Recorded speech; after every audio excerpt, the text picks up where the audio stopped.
السلام علیکم دوستو، ویلکم ٹو اندر ولاگ۔ شروع کرتے ہیں اللہ کے بابرکت نام سے جو بڑا مہربان اور نہایت ہی رحم کرنے والا ہے۔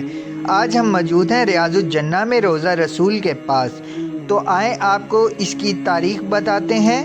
جب ہمارے پیارے نبی حضرت محمد صلی اللہ علیہ وآلہ وسلم مکے سے ہجرت کر کے مدینہ تشریف لائے تو قبیلہ بنی عمر بن عوف کے پاس 10 دن سے کچھ زائد قیام فرمایا۔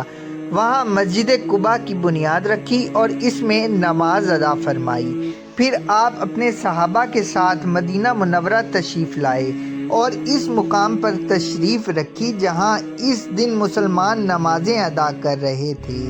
یہ کھجوروں کو خشک کرنے کی جگہ تھی۔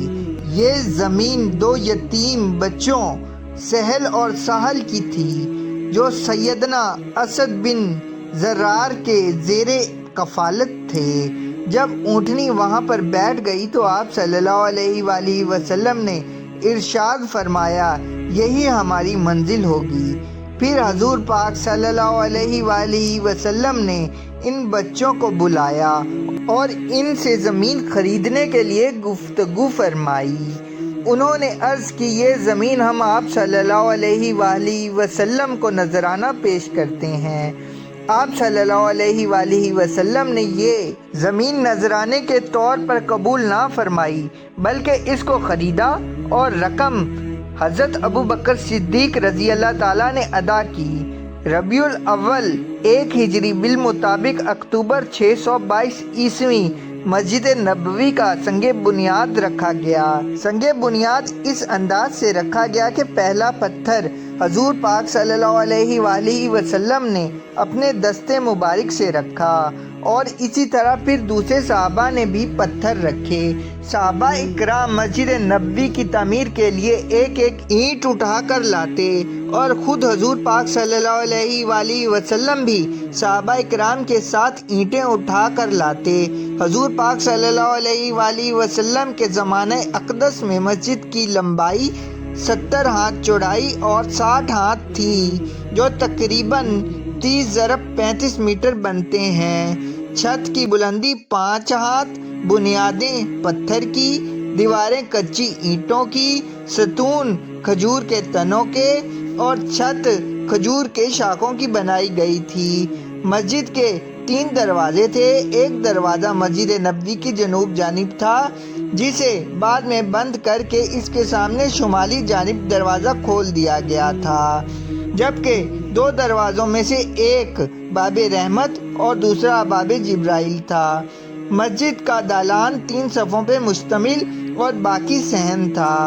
مسجد نبوی کی پہلی توسیع آپ صلی اللہ علیہ وآلہ وسلم کے دور میں ہوئی۔ مسجد کی جگہ بڑھا کر 2500 مربع میٹر کر دی گئی۔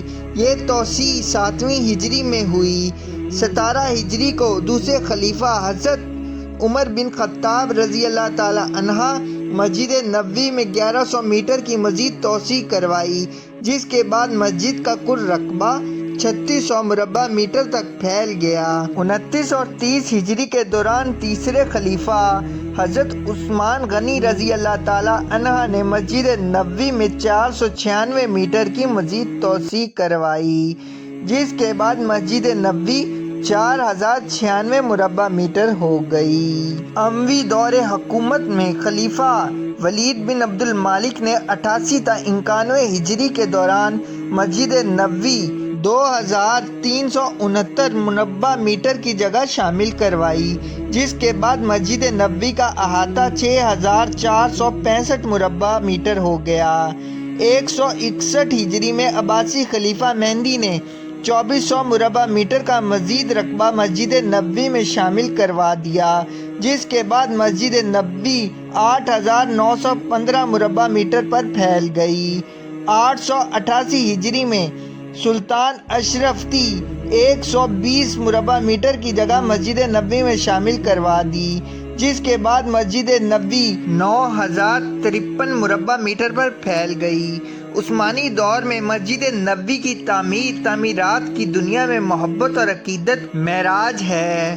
ترکوں نے جب مسجد نبوی کی تعمیر کا ارادہ کیا تو انہوں نے اپنی وسیع ریاست میں اعلان کیا کہ انہیں عمارت ساتھی سے متعلق فنون کے ماہرین درکار ہیں۔ اعلان کرنے کی دیر تھی کہ ہر علم کے مانے ہوئے لوگوں نے اپنی خدمات پیش کر دیں۔ سلطان کے حکم سے استنبول کے باہر ایک شہر بسایا گیا جس میں اطراف عالم سے آنے والے ان ماہرین کو الگ الگ محلوں میں بسایا گیا۔ اس کے بعد عقیدت اور حیرت کا ایسا باب شروع ہوا جس کی نظیر ملنا مشکل ہے۔ خلیفہ وقت جو دنیا کا سب سے بڑا فرما روا تھا شہر میں آیا اور ہر شعبے کے ماہر کو تاکید کی کہ اپنے ذہین ترین بچے کو اپنا فن اس طرح سکھائے کہ اسے یکتا اور بے مثال کر دے۔ اس اثناء میں ترک حکومت اس بچے کو قرآن حافظ اور شاہ سوار بنائے گی۔ دنیا کی تاریخ کا عجیب و غریب منصوبہ کئی سال تک جاری رہا۔ 25 سال بعد نوجوانوں کی ایسی جماعت تیار ہوئی جو نہ صرف اپنے شعبے میں ماہر تھے بلکہ ہر شخص حافظ قرآن باعمل مسلمان بھی تھا۔ یہ لگ بھگ 500 لوگ تھے۔ اسی دوران ترکوں نے پتھروں کی نئی کانیں دریافت کیں، جنگلوں سے لکڑیاں کٹوائیں، تختے حاصل کیے اور شیشے کا سامان باہم پہنچایا گیا۔ یہ سارا سامان ہمارے پیارے نبی حضرت محمد صلی اللہ علیہ وآلہ وسلم کے شہر مدینہ پہنچایا گیا تو ادب کا یہ عالم تھا کہ اسے رکھنے کے لیے مدینہ سے دور ایک بستی بنائی گئی تاکہ شور سے مدینہ کا ماحول خراب نہ ہو۔ آپ صلی اللہ علیہ وآلہ وسلم کے ادب کی وجہ سے اگر کسی پتھر میں ترمیم کی ضرورت ہوتی تو اس کو واپس اسی بستی بھیجا جاتا۔ ماہرین کو حکم تھا کہ ہر شخص کام کے دوران باوضو رہے اور درود شریف پڑھے، قرآن پاک کی تلاوت میں مشغول رہے۔ حجرے مبارک کی جالیوں کو کپڑے سے لپیٹ دیا گیا تاکہ گرد و غبار اندر روزے میں داخل نہ ہو سکے۔ ستون لگائے گئے کہ ریاض الجنہ اور روضہ پاک صلی اللہ علیہ وآلہ وسلم پر مٹی نہ آئے۔ یہ کام 15 سال تک جاری رہا اور تاریخ گواہ ہے ایسی محبت اور عقیدت سے کوئی تعمیر کبھی پہلے نہ ہوئی تھی اور نہ کبھی ہوگی۔ سعودی عرب کے موجودہ حکمران خاندان آل سعود کے دور میں اب تک مسجد نبوی میں 3 بار توسیع ہو چکی ہے۔ پہلی توسیع شاہ عبدالعزیز کے حکم پر 1372 ہجری میں پہلی توسیع ہوئی۔ 6024 مربع میٹر رقبہ مسجد نبوی صلی اللہ علیہ وآلہ وسلم میں شامل کیا گیا، جس کے بعد مسجد کا کل رقبہ 16326 مربع میٹر ہو گیا۔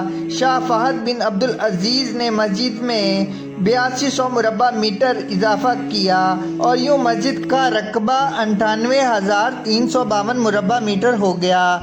شاہ عبداللہ بن عبدالعزیز نے مزید 30500 مربع میٹر رقبہ مسجد میں شامل کرنے کا حکم دیا، جس کے بعد مسجد نبوی میں شامل کل جگہ کا رقبہ تقریباً 129,000 مربع میٹر ہو گیا۔ نئے توسیع منصوبے کے تحت مسجد کے بیرونی احاطے میں سائے کے لیے 250 سائبان لگائے گئے، جبکہ پانی کو خشک کرنے کے لیے 436 پنکھے اس کے علاوہ ہیں۔